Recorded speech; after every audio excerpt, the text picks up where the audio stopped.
untuk ini kan data pribadinya dia bocor di e-court Pengadilan Agama Jakarta Selatan. Mungkin tanggapan dari penangan hukum seperti apa gitu? Oh, sebenarnya pengacara Paula sudah tepat melakukan hal seperti itu, karena ini kan masalahnya adalah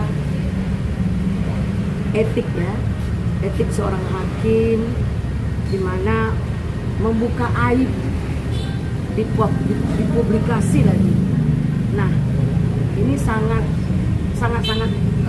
melanggar etik gitu, dan dapat dikatakan bahwa yang dilakukan oleh Humas Pengadilan Agama Jakarta Selatan itu adalah contempt of court.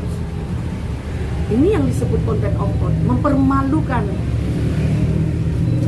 pengadilan, mencederai pengadilan. Jadi nilai-nilai tersebut karena apa? Karena mereka melakukan abuse of power, berlebihan, melampaui wewenang mereka. Memang kita tahu sekarang di zaman digital ya, semua perkara baik mendaftar maupun relas maupun apapun itu tertuang di e-courts, dapat diakses oleh orang yang ingin tahu. Tapi kita juga melihat putusan itu tidak ada berupa aib-aib yang diungkapkan oleh Humas Pengadilan Agama tersebut. Dari isi putusan itu tidak mengungkapkan aib, tidak ada alasan perselingkuhan seperti apa sehingga putusan cerai itu diterima oleh hakim. Nah, kenapa ada humas bersikap dan bertindak seperti itu? Ini ada apa sebenarnya? Kalau boleh kita berpikir dan bukan suuzon ya, ini apakah Baim melakukan ini atas instruksi Baim atau tanpa setahu Baim? Seharusnya Baim melarang ya. Kalian punya anak loh, ini demi nama baik anak kalian ke depan, masa depan anak-anak kalian. Perceraian itu bukanlah sebuah kiamat ya. Suatu saat kalian bisa berbaikan. Ada kepentingan di lain itu, kepentingan untuk urusan anak ke depannya. Jadi jangan harus sampai mencederai bahwa seperti buka aib sampai segitunya. Berarti ini Bunda bisa dibilang melanggar privasi atau data pribadi seseorang, nggak sih? Bisa dibilang dari si hakim tersebut melanggar kode etik dalam urusan privasi seseorang itu. Oh, itu sangat tepat sekali. Hakim melanggar etik ini ya, dan Baim juga harus bertanggung jawab. Jika ini Baim tidak ikut campur, harusnya Baim tegur dong pengacaranya ya, tegur dong hakim tersebut atau Humas Pengadilan Agama Jakarta Selatan itu ditegur bahwa tidak pantas itu diungkapkan. Ini kan ada psikis yang akan terjadi. Kita seorang perempuan dipermalukan. Tapi saya lihat ini bukan kebencian Baim terhadap Paula. Di sini saya memperlihatkan bahwa inilah bukti cinta yang sangat dalam dari Baim, sehingga dia melakukan seperti ini karena dia takut kehilangan. Ya, ini menurut saya.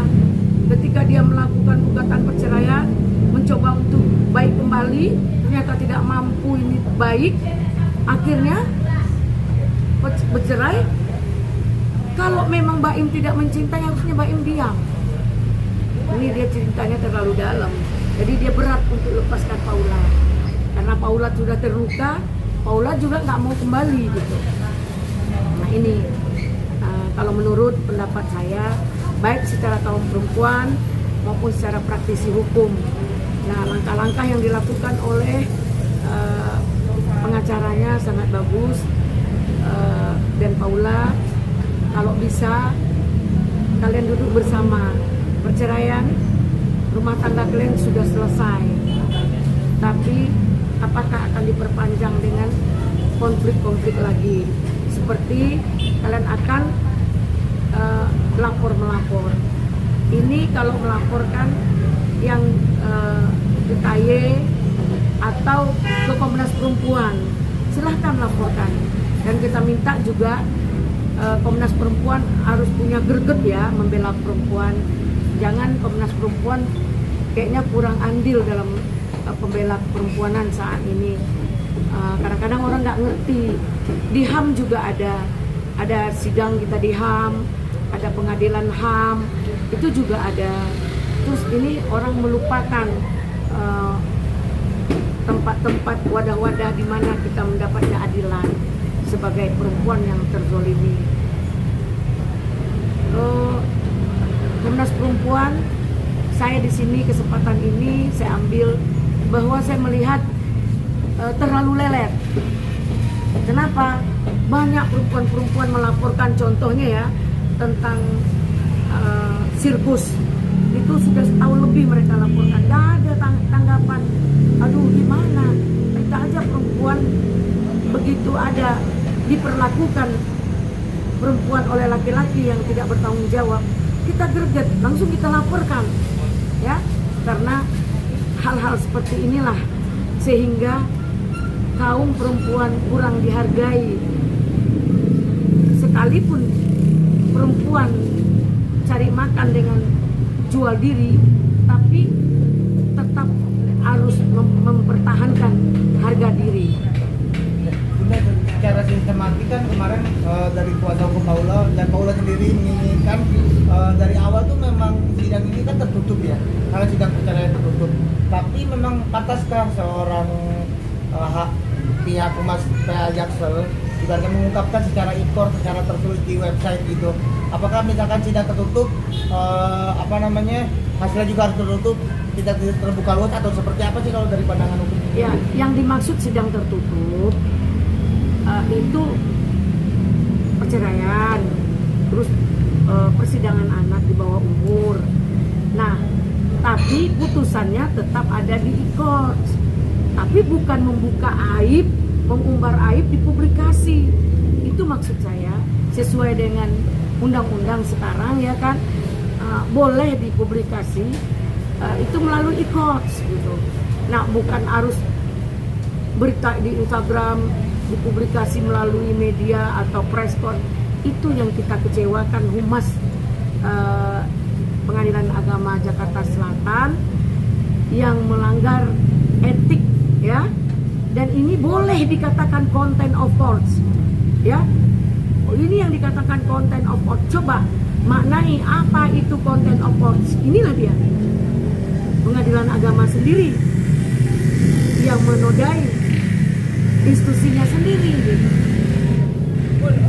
Sejatinya atau seyogyanya seperti apa sih sesungguhnya peran dari seorang lawyer terhadap klien?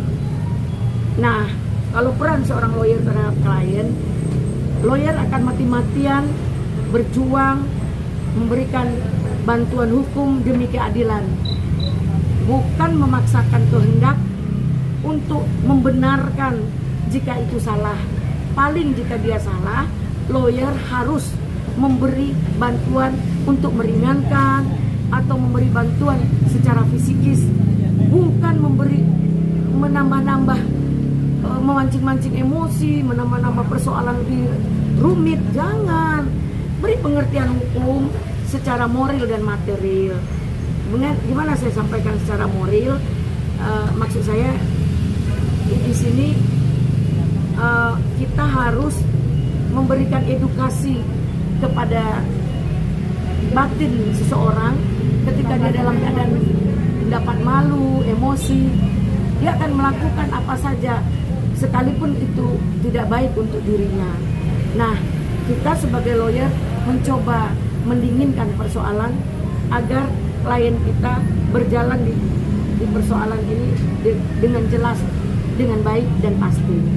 Dalam artian di sini justru mencoba untuk meredam ya Bu ya, bukan membakar ya Bu maksudnya. Ya, kita mencoba untuk meredam klien kita, bukan membakar emosi klien kita.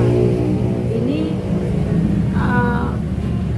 ingat, kita ini officium nobile, pekerjaan yang mulia. Nah, jangan seperti teman saya bilang, sekali lagi saya sampaikan bahwa kita selalu memanggil hakim yang mulia. Ternyata yang mulia maling. Artinya kok bisa demi keadilan, demi keberpihakan, dia sudah melakukan kejahatan hukum itu sendiri.